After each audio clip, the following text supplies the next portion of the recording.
Hello and welcome to AzureTracks Microsoft Cloud Series. I'm Andrew Lowes, and with me today is my good friend Ryan McKay.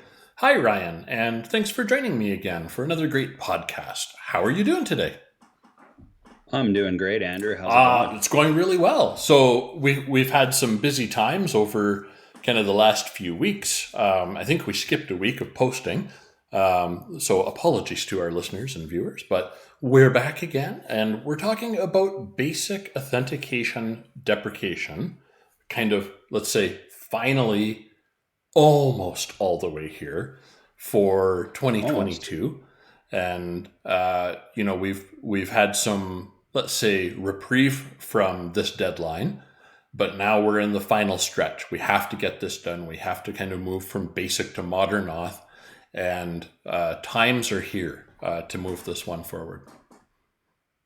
Yeah, it is that time. It had a reprieve since September of 2019, but as is the case with the pandemic sort of kind of coming to a conclusion, it's now time to start moving forward like we all are. Absolutely. All right. Well, let's roll the intro here, and then when we come back, let's have a little chat about basic auth deprecation.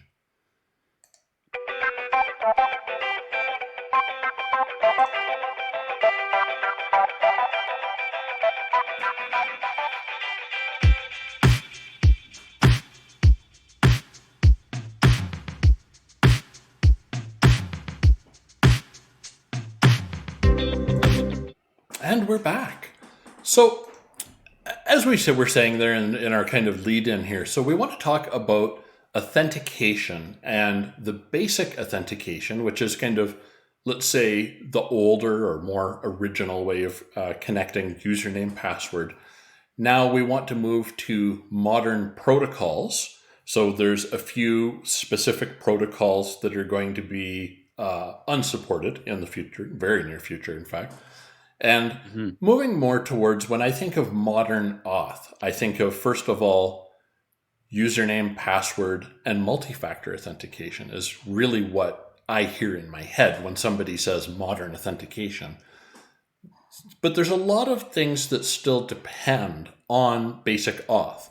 And you and I have run into this over the years, many times, Mhm. and let's say in the last probably 3 or 4 years, quite a bit. But we've been moving everybody to modern auth. So the one that really kind of stands out for me is those scan to email printer fax kind of devices in offices. Now, we had a bit of a break, of course, with COVID because most of us had to work from home. And, Yeah. the office machines didn't get used quite as much. So we've moved away from those a little bit. But as you and I were chatting kind of before we started to record tonight, people are back in the office. And those machines are going to start to be used a little bit more again. So we Abs- need to make sure that they can perform and they do all the things that they need to do. So, Yeah, how, absolutely. how have you been dealing with that? Well, and fun fact to our listeners is one of my key clients right now does have a return to Yeah. work policy. So McKay has to wear pants at least a couple times a week, which is That's different. why we But record but shoulders up here. yeah, it's business at the top, party at the bottom. But the reality is I too am part of that group that is now going into the office in a sort of a hybrid scenario with this particular client, which is really great. It's great to be able to collaborate in person with my Mhm. colleagues. And to your point, Andrew, there is a printer, where I actually print documents that I'm working on, solutions that I'm architecting for this client. Um, Now, other individuals, as you said, are in that same boat. And now, when it comes to sort of that scan to email functionality, those devices in particular have been historically known to use legacy authentication, basic authentication in the past. And Microsoft announced in the summer that beginning October 1st, they were going to start disabling some of these basic authentication protocols specifically for Exchange Online, such as MAPI, RPC, OAB, Exchange Web Services, POP, IMAP, those sorts of things. And that was kind of going to be the thing moving forward. As I blogged about, earlier in the month of September, you can turn it back on after your tenant's been selected, and you'll be warned about it, 7 days ahead of time, that Microsoft is going to turn basic auth off on your tenant. But as you and I both participated in a session a couple weeks back, the telemetry data that Microsoft has is just absolutely amazing. So they know which tenants they can turn off. So there is a path that if, for instance, they turn you off and you had some printer or some device that uses basic auth that you hadn't used in a long period of time, you can still re-enable that protocol. But the bottom line is at the end of the year, basic authentication is going to be turned off 100% in the tenant. Tenants do not pass go, do not collect $200. So the time to address this is now. 6 months ago, really. Yeah. Well, in 2019 of September when they announced it, right? We had to pause that for various COVID reasons and things like that, right? Exactly. And we've talked about that in our other sessions. There's been a number of different things that Microsoft paused due to the COVID-19 pandemic that are now moving forward. A positive sign that, like the rest of us, the world is moving forward. So I've brought up just for those of our listeners that are also viewers, in the video I've brought up one of our favorite blogs around here, which is Practical 365. I'll tell you what, these folks are on point. This is probably my first non-Microsoft go-to source for things 365. We'll say when I don't phone Ryan, I'm going to Practical 365 for my questions. Absolutely. A great resource. Highly recommend these folks. They've worked very hard for a number of years. Definitely. Yeah, they've got some amazing articles on here. If you haven't heard of them before or you haven't had a chance to check them out, just go do it. Just browse their site and have a look at what they've got for resources on the technical side of things, but also explaining things in plain English that are technical. They have it dialed in. Anyways, I guess what I'm saying is to the Practical 365 team, thank you. We really love you guys as a resource, and we really appreciate the work you put in. We know how much goes into it. That said, I'm totally going to talk about their little flowchart that they have here. You've kind of walked us through it a little bit already. And, we do have that chance. We get that 7-day notice from Microsoft. Typically those kind of came out, I'm going to say a few weeks ago now, the start of September is when that process began with Microsoft. And we do get that opportunity to opt out. You have to follow those specific instructions in the email to do that. You have to go into your tenant, log in as an administrator, and go through that process that's in there. Then you can kind of delay the inevitable. But like you said, it doesn't matter what you do. January 1st, 2023, you will be on Modern Auth, and the old protocols, we'll say, will be turned off. And we have the Microsoft Learn documentation. I guess maybe a side announcement about that. We'll talk about that one after. When they disable, or when Microsoft turns off basic authentication in your tenant, you do lose some of those basics that we've relied on in the past, right? But it doesn't mean you're without. You have modern authentication. You just have to test and move it forwards. So there is a lot to take in, and there is those specific protocols or services really that are going to be disabled. But it is for everybody's good. Our good, your customers and your users' good as well. Absolutely. And some of the greater attack vectors are those legacy protocols like POP and SMTP in basic authentication. So you're really plugging that hole in your environment by moving forward without it. I've blogged extensively at it. Obviously, Andrew and I are going to provide you links with this documentation, but this is really This is a good thing. It might seem inconvenient at this point in time, but it really is a good thing from a security posture standpoint. Absolutely. So I think for me, the biggest kind of challenge that jumps out that needs to be addressed already is iOS devices. And I'm going to say Mhm. older iOS devices. Absolutely. So Yeah. I know Apple and Microsoft have really worked hard on a very well publicized relationship together to make sure Yeah. that everything, Exchange Online and iOS devices that rely on ActiveSync, for example, are able to move to modern auth and will successfully be able to support your users.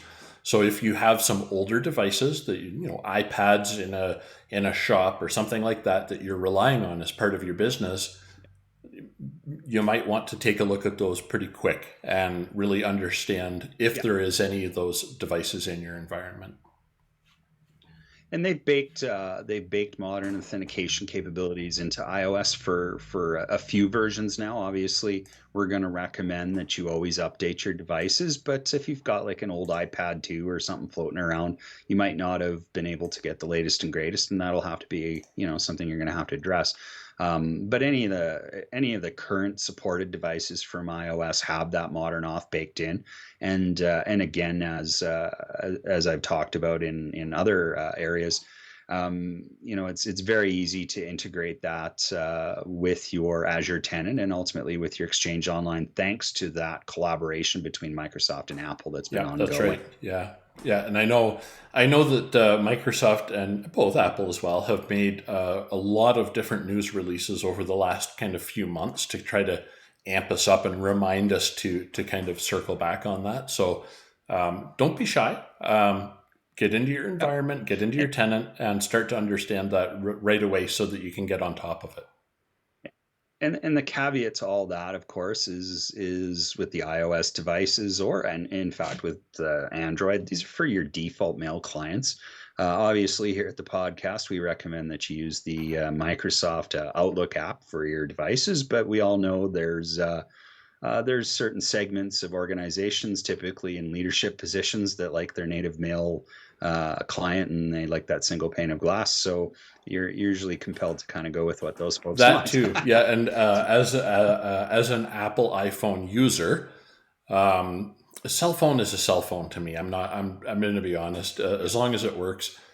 A few years ago, I had a challenge with a big stack, a huge number of calendars that I needed to get on my phone, and I wish that problem has gone away, but it hasn't. So I did find that iPhone was able to handle it really reliably with meeting reminders and things. So I actually do use the native iOS calendar on my phone still to be able to Mhm. integrate with some different pieces of app software that are on my phone that help me manage my schedule. That said, I also make sure that I keep my iPhone up to date and that when Mhm. they release a new, I don't know what you call it, version or patch, then I Yeah. usually wait a week and then download it. I don't like to be a beta tester, so I usually wait a few days. A You're fair right. point. But Yeah. that said, Absolutely. there's legitimate reasons that you might be using some of the iOS native features. Um, Yeah, and I think as a matter of segue into sort of a quick next segment, I think we're going to see a lot of really good announcements coming for devices and security at Microsoft Ignite. And there's my segue, but that's coming too. Absolutely. Um, you know, So I know you and I have been talking a lot about this, and we are really jazzed about Ignite this year. Not just because it's Ignite and it always gets us really excited, but there's been a yeah, lull in announcements in the last kind of couple of weeks. It's started to quiet down. And this is the normal yeah, cycle that we see as the product teams start to kind of keep those a bit close to the chest to play those yeah. fancy cards at Ignite. Yeah, I will admit I've been definitely digging in the weeds to try and find content that I can blog about the last couple weeks. But that then is kind of building the excitement that I have for Microsoft Ignite. For me, unfortunately, this year I have got some client commitments, so I'm going to be here in Alberta still, but I will be watching with bated breath. But I hear, Andrew, you're going to be there in person, so that's really exciting. But let's be it resolved today that next year's Ignite we'll attend in Oh, person I love the together. sound of that. Yeah, I am very lucky, very blessed as well. And I'm able to travel down to Seattle this year for my first in person Ignite since 2018. So I am super excited. It's been 4 years. And I have to tell you, if you've never been to Ignite in person, it is something that is its own special character. Really make Yeah, sure for my sure. best advice for going to any of these conferences is turn off your phone, turn off your work, and focus on networking and getting to know the really cool experts that are at that event. Absolutely Yeah. amazing opportunity just to get to know people a little better. Oh, for sure. I'm looking forward to it next year. And of course, we've got some people in our circle of friends that will also be down there and in our extended circles. So I'm really saddened that I'm not able to go this year, but that'll be something to look forward to 12 months from now. I don't do a lot of the vendor parties, but I absolutely love going to be a tourist for a few days. So, with all of Absolutely. that said, yes, we're excited about Ignite. If you haven't registered, and again, we always share the links in our descriptions when we post. But please go to ignite.microsoft.com, register. They have online spots available, of course. But I know this morning I think they did actually open up some new spots for what am I trying to say, Ryan? On prem. Oh, okay. Yeah, yeah, yeah. Yeah, Some new openings, new new seats, if seats. you That's will. the Yeah, one. Thank you yeah. very much. Yes. There we So, go. anyways, apparently my English is starting to fail already tonight. So, Well, Ryan, there you go. where can we find you and some more of your articles online? Absolutely. Thank you, Andrew. You can find me online at mscqf.com. I can be found on Twitter at sign MSCQF. And on YouTube, LinkedIn, and SoundCloud, I can be found Microsoft Cloud Quick Fix. And Andrew, how about You yourself? can always find me at AzureTracks.com on kind of all of the things. So, Ryan, thank you very much for sharing with us some of your knowledge around basic auth deprecation today and a little bit of the kind of the tidbits that get us really excited for learning more from Ignite. Really look forward to bringing a couple more updates and maybe even a special edition of Azure Tracks and MSCQF. You never know. So, thank you so much, Never. everybody, for joining us. Ryan, thank you for joining me as well. No problem. Thank you, Andrew. Take